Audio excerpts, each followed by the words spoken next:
Hey everybody, it's Jason Blaha here, and once again it is time for the Monday Q&As. So let's knock this out. First question.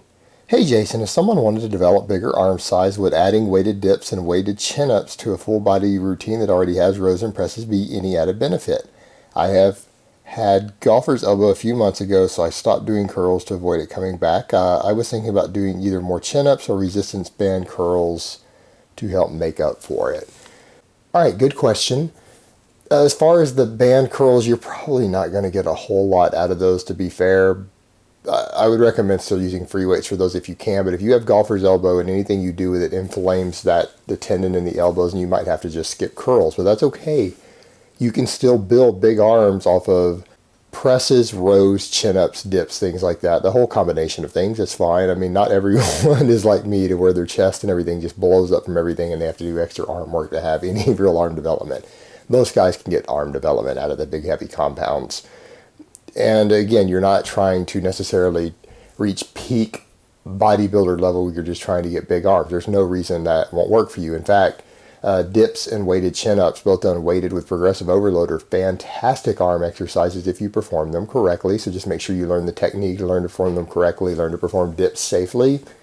Absolutely will help you. So if your arm development has been lagging a little and you want to bring them up, adding those in with proper progressive overload will be a very useful tool for that. And I can understand that people who have golfer's elbow or tennis elbow or something like that having to be careful of the extra isolation movements, that can be a real issue. So I totally get you wanting to be careful with the isolation work. But yeah, your plan will work fine. Absolutely. You're adding heavy compounds in for progressive overload, progressive workload for two of the really effective arm compound movements to your existing routine. You should absolutely see some muscle growth from that in your arms. There's no reason you shouldn't. Again, as long as you're using progressive overload, performing the exercises correctly. All right, next question. Hey Jason, if young guys aren't going to compete in bodybuilding or fitness modeling, is bulking and cutting really necessary? No, it's not really necessary to do true bulks and cuts. The thing is with bulking and cutting, the whole idea is that you're trying to maximize your growth and then hold on to as much muscle as you can and then use the muscle memory after the cut to regain some of what you lost from the cut. You're basically just trying to gain an extra pound of muscle per year over which you would have been gaining ideally by doing that. But if you're not wanting to compete and get as big as humanly possible and you don't mind slightly slower progress, there's no reason for you to do true bulks and cuts. I would recommend at most maybe mini bulks. Maybe you bulk for 3 weeks or 4 weeks tops in the recomposition a little bit, or just try to use recomposition methods over time. You could do recomp methods with rotating caloric intake and everything. Stuff similar to like Lyle's UD 2.0 or various cycling ketogenic diets. You can recomposition on diets like that. It's just you need to realize that it's going to be slightly slower progress, but at the plus side of not gaining as much fat. But you will never get as big as you possibly can without doing true bulks and cuts. But if you're not going to compete, you're just trying to be fit, healthy, and gain some extra muscle along the way, there's no need for you to use the type of dieting methods that give you maximum muscle results to get as big as possible. So there's no reason you can't just use recomposition type methods pretty much year round if you're not going to compete in anything to where you have to be as big as humanly possible. So for people without those sort of goals, that's a totally reasonable and viable method to train. Just realize you won't gain muscle quite as fast, and that seems to be okay with a lot of people. All right, next question. Jason, before you said that the booty is the most attractive body part. What are the best ways to accentuate this? I'm thinking heavy deadlift, heavy squat, barbell thrust, and a running regimen, maybe 10% body fat. Don't go under 10% body fat ever. 10% body fat is leaner than people seem to realize. It's pretty much the bottom limit for most people's health. If you genetic outliers can get leaner than that and still maintain good hormone levels, but they're the exception to the rule, not the norm. They're just genetically gifted in that regard. So as far as building your butt, yes, deep squats help tremendously. However, any sort of pulling from the floor is what's going to give you the most glute development. That will be worth more to you than hip thrust or any of that. Lots of deadlifting from the floor.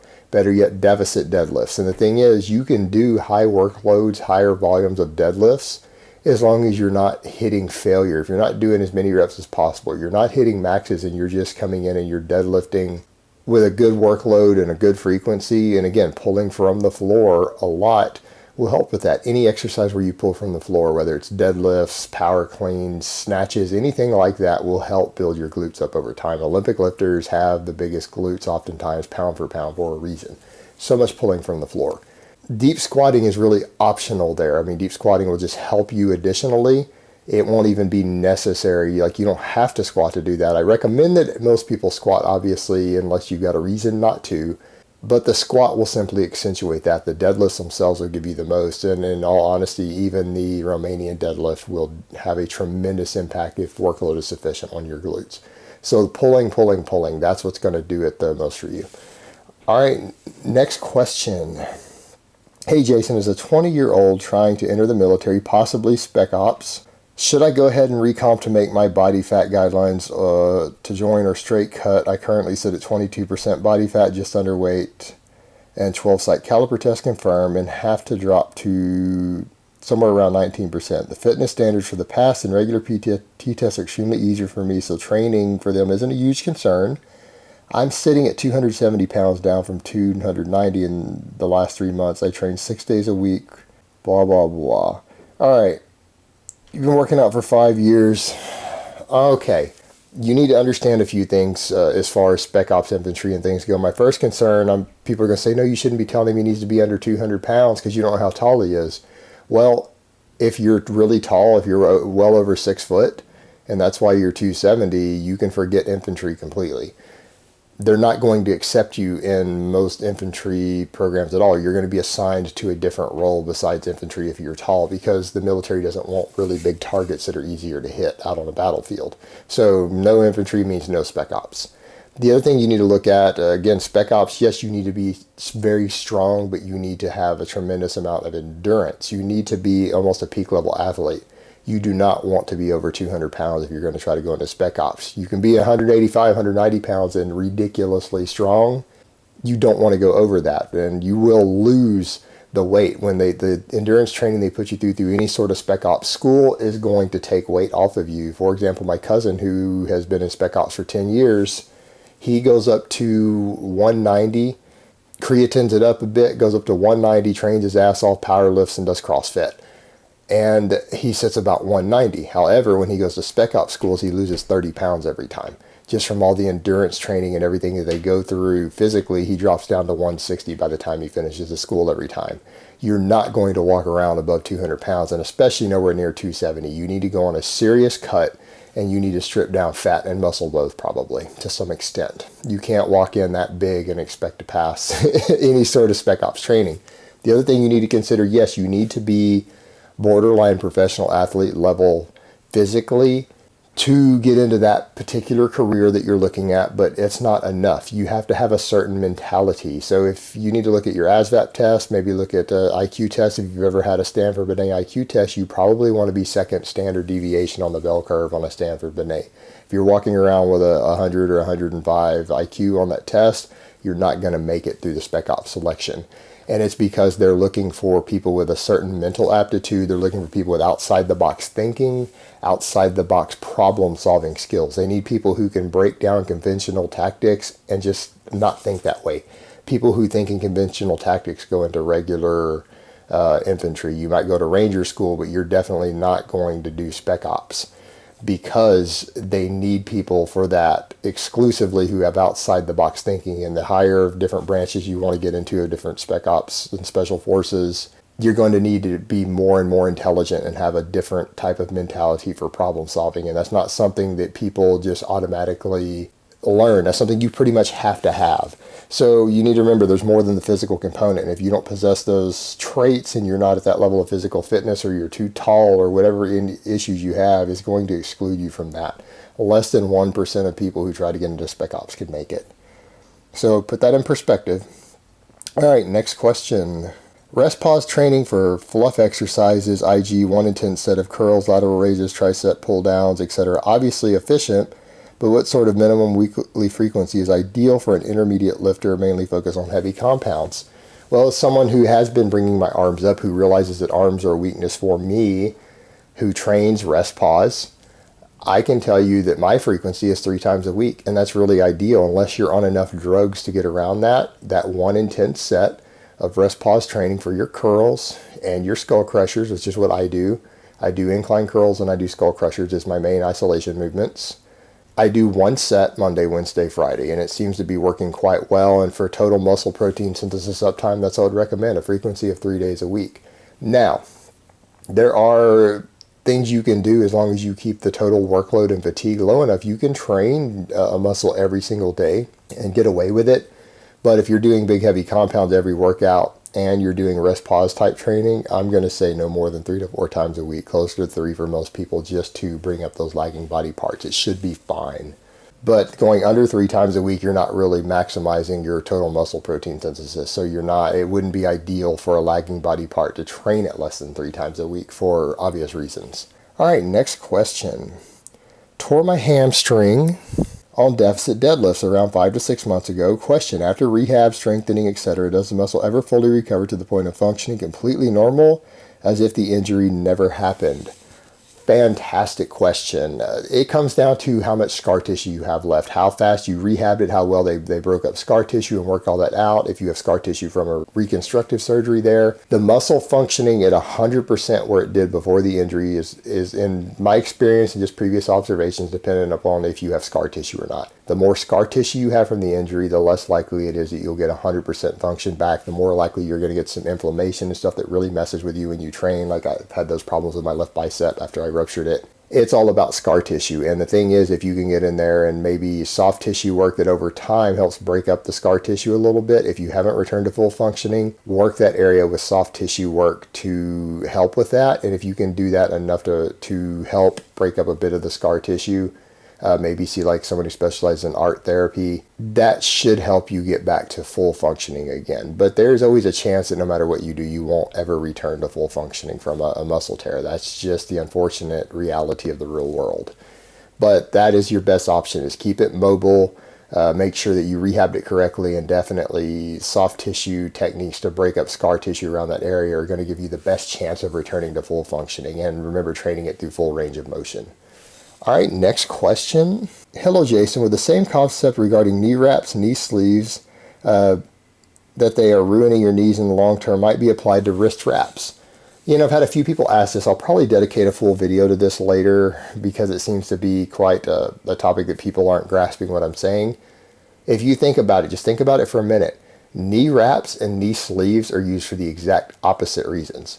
Biomechanically, they serve the almost opposite purposes, and here's why. When you wrap your knees, you're putting this big massive wrap around your knee for the purpose of compressing behind the knee to turn into a spring. This is a joint that you're going to train with a heavy weight through a full range of motion of the joint. You're not using it to stabilize the knee because you're bending the knee. You're not stabilizing it. You're actually doing an exercise that requires you to bend the knee. With a knee sleeve, with a wrist wrap, you're wrapping the wrist so that you can't move the wrist. You're raising the hydrostatic pressure in there a little bit to keep the joint kind of lubricated a bit and locking it into place so that it can't move. So that when you're bench pressing and you're like this and you've got the wrist wrapped up, it locks your wrist so that it can't bend. You see the difference there. You're preventing it from bending and then putting hydrostatic pressure so that there's more fluid pressure inside the joint. That actually helps protect the wrist a bit from injury, and it reduces the amount of inflammation you get from pressing really, really heavy to some extent. So you're doing it to actually help reduce damage to it, whereas in knee wraps actually cause direct damage to the knee, and you're actually bending the knee anyways against the wrap through the full range of motion. So they're completely different. They literally have nothing in common in their actual application, what they do inside the joint, and the actual purpose for which you wear them. You wear knee wraps to lift more weight. They're not capable of protecting the knee because you're trying to wrap a joint. You can't really raise the hydrostatic pressure in there if you're bending the joint. The whole point of a wrap that does that is that it locks it into place and helps prevent it from moving. And that's how you protect a joint with a wrap. And you can't do that with a knee wrap. It's a completely different comparison. So they really have nothing in common other than they look similar. So hopefully that clarifies that up a bit. All right, guys, the next few questions are all going to be TRT related, PED related, and then kind of a personal question. So those of you who aren't interested in that stuff can go ahead and jet on out now, and I hope you guys have a great Sunday. And for those who are interested, let's hop over to the last set of questions. Hi, sir. I wanted to ask if HCG, that's human chorionic gonadotrophin, raises your own test production. Why don't people just use that instead of test and other steroids? Wouldn't that be better? I mean, you would just blast that, raise your own test, gain some muscle, then stop, let your test go back down to normal and not lose your gains because you have not suppressed your own production. All right, you don't understand at all how this works. Okay, there's a few problems here. Number one, HCG used for prolonged periods of time actually does suppress you. It does affect your HTPA and certain cells in your body in a way that will suppress your own production. You can't just stay on HCG all the time. It will actually suppress your production if you stay on it long enough to the point to where when you come off, your natural production will go down. It can be used in the short term to reboost production when it's being suppressed to some extent or when people come off, but it's not a long-term usable substance. It will actually suppress you in the long term also. Or if the doses go too high, it will make your body keep producing and it will kind of burn you out a little bit. So then when you come off, you'll have that problem. Another thing to consider is that you have to use very large amounts of it to produce anywhere near a dose of testosterone, and that's what people aren't grasping. Yes, there are people like Rich Piana who are mega dosing HCG to the point to where they're getting the same amount of testosterone production as if they had used 500 milligrams of test. But you look at Rich's stacks, Rich is using over 3 grams of gear during his blast. There's no amount of HCG that'll produce that. In fact, even a 500 milligram test blast is considered very conservative. That is a beginner's stack by modern standards, and a lot of beginners don't even start that low. You've got to use a lot of HCG to get that, and you're not really going to go higher than that. So it's going to be mild there. The other factors to consider, HCG boosts your sperm count all the time. So if you run around using bunches of HCG as your way to blast, your sperm count's going to go up. Might be okay if you're married and trying to have children, but you're basically going to produce more sperm, issues like that, higher chance of knocking girls up. That's problematic. That's not necessarily desirable for most guys. So you keep in mind you are having that side effect. It is dramatically more expensive than testosterone. That's the thing you need to keep in mind. It is a lot cheaper for someone to just run a 1 milliliter of Testip at 250 milligrams a week than it is to use enough HCG to get a comparable amount of testosterone. It is a lot more expensive for the same results. So it is much, much more expensive. There's the inconvenience factor of the injections on top of that as well. People who are using a little bit of tescipionate or testinathate can get oftentimes one big shot to get that same amount once a week of an oil-based injectable that doesn't hurt that bad versus 3 times a week of a water-based injectable. HCG is water. It hurts more when you inject it, and you have to inject it much more frequently. So there's a lot of reasons why HCG is inferior for that. Oh, and then the last one, it produces more side effects than testosterone. That's the other big kicker. To keep it all in check, you generally need an aromatase inhibitor. If you're using enough HCG to push your testosterone outside of the normal range, you will also push your estrogen outside of the normal range to a larger degree than if you had just used testosterone to do that. It actually makes your body produce not just testosterone, but estrogen also in very large amounts. So then you have to take anti-estrogen drugs to counter that, which then in turn will also reduce your gains that you gain from it. So technically, you'll have to buy all this really expensive HCG, put up with the sides of it, take more drugs to control the estrogenic side effects, which will in turn reduce IGF-1 and stuff in the muscle tissue. So you'll gain less muscle and see less progress on the amount of HCG that's more expensive and everything else to get your testosterone levels at the same level the testosterone was, unless you're willing to put up with estrogenic side effects and gynecomastia and things like that. So for most people, it's silly. It's not a viable option. That's why people don't do it that often. It's simply inferior in most regards and just hassle, cost, everything else. All right, next question. Testicles. Does gear inflict testicular atrophy vary between person? Could one person experience a significant shrinkage while another person on the same dose experiences very little? Yes, this is a completely subjective side effect. I know for me, as someone who had blasted in the past for 3.5 years straight without coming off, someone who has been on TRT for 4 years, I can say that me personally, I experience on average 6 to 8 weeks of testicular shrinkage per year before they return back to normal. At random intervals throughout the year, they shrink down a little bit and then they fill back out just randomly without warning. A couple weeks here, a couple weeks there, 6 to 8 weeks out of the entire year. Some guys do not get any testicular atrophy at all. Some guys see tremendous amounts of testicular atrophy even on small doses. The thing that you need to remember is that testicular atrophy is a temporary side effect. So if it does happen, everything returns back to normal. But the other thing to look at, guys, it's not something you should worry about, because I can assure you that if your testicles shrink 30% temporarily while you're on your TRT, your stack, or whatever it is that you're doing, no girl is ever going to be like, oh, wow, you have small nuts. In fact, I can tell you that women, as a general rule, don't find testicles attractive. There are a few who do. The vast majority don't. No woman is ever going to see you drop your pants and say, wow, that's a really nice set of nuts you've got there. Let me hold those. Those are just magnificent. Women don't usually think that way. Worst case, if anything, if it's not someone who you're married to, they might see a big giant pair of testicles and think he's producing massive amounts of sperm. I might not want to do this guy. But women in general don't find big, massive swingers attractive. There's a few who do, but they're in the minority. It's not something you should be sitting around worrying about. But the thing to remember is that it is always a temporary side effect. It's not a side effect that's going to last for most guys 3 or 4 months straight here. It's a temporary thing. All right, next question. Can long-term steroid users possibly alter the genetics of their potential children? Yeah, of course they do. Just like, you see people who raise pit bulls or Doberman pinchers, if they keep clipping their ears and make them pointy and bobbing their tails off, by that 10th or 20th generation, the puppies are all born looking that way. No, it doesn't work that way, guys. You're not altering your genetics by using anabolics. Let me make that clear. There is something to be said for epigenetics. That could be things that happen in utero and vitro early in life that activate or deactivate certain genes through epigenetics. But using anabolics doesn't affect the genetics of your sperm. Now, the argument could be made that it could lower your sperm count, and a lot of guys won't be having children, but that's easy enough to correct. And some guys will still be producing lots of sperm using gear for many years. And guys who aren't, going back to the HCG question, that is kind of a fix for that for most guys. There are plenty of guys who blast tons of gear and still have fathered children. There are plenty of IFBB pros who fathered children. Arnold Schwarzenegger fathered a lot of children, at least one illegitimate. So it's not a guarantee that you aren't going to produce sperm, because some people kind of commented on that.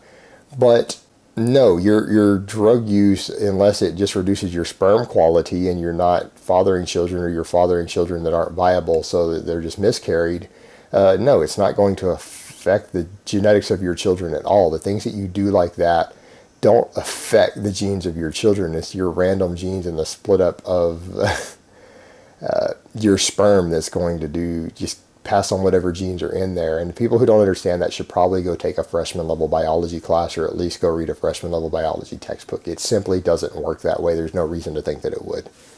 All right, next question, last question of the week. Is going to be a personal question or off-topic one. Personal question: what is your opinion on higher education? It seems these days that everyone must have at least one degree to get anywhere, corporate, or even just to develop as a person for business ventures. This comes with debt, stress, and time. If you were raising a kid today, what would be your recommendation to him? I'm currently doing a doctorate. Maybe I can even be your evil nemesis. All right, that's funny, because this is stuff that my girlfriend and I talk about. My girlfriend has 10 years of college. She has a graduate degree, a couple of undergrads. She also has done a trade school course for all of her hair and makeup, which is a 2-year degree in and of itself. And we talk about this. She's over $100,000 in debt still, by the way, to grad school and everything. That it's going to take her forever to pay off. So I understand the debt component of that very well. Whereas in me, I paid my student loans off many years ago. I didn't have that many. The thing is, when it comes to education, that's simply not true. That's a myth that's been perpetuated. We're now at a point where, with so many liberal arts degrees out there that are virtually useless in any sort of practical sense, that those are done just for personal betterment, and oftentimes by costing you large amounts of debt. That's one reason I don't believe in government subsidizing school, because, there's no point in the taxpayer paying for someone else to waste their time getting a women's studies degree. Let's be realistic. It's not useful for anything in the real world. They wasted 4 years of their life, 4 years of being productive, of being a productive member of society, to get a degree that they want the rest of us to pay for. It's absurd. As far as people I know who are very successful business owners or make a lot of money, let's say minimum 6 figures. Out of all the people that I've known in my life and known over the years who make over $100,000 a year consistently, that could be up to 7 figures, because I know some of those people too, but anyone who makes over 100 grand a year, I would say approximately 50% of them have a degree of some type.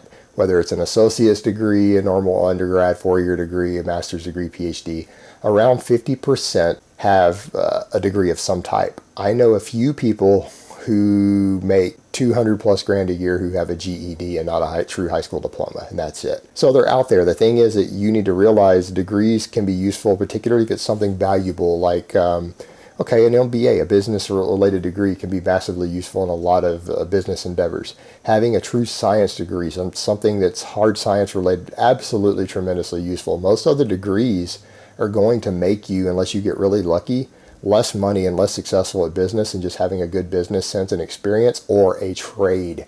I know people who have who are skilled laborers who make over 100 grand a year, whether they're industrial mechanics or extremely skilled welders, things like that. People who have that generally make more money than people who have an undergrad degree in something outside of a hard science or engineering or something like that. Usually someone who goes to a trade school, has a vocation or a skilled trade, will make a lot more money than someone who has a 4-year degree in history or English or psychology or some other liberal arts. Those people start at half the money that someone who goes to welding school for 6 months makes. They make a lot less money. And again, the path to success, no degree required. I know multiple people in my family who make 200 plus grand a year who don't have a degree at all. Pretty common. It's not the path to success, it's a path to personal enrichment, unless you happen to go into a field that requires it. It's just simply not necessary. It's a myth that's been perpetrated.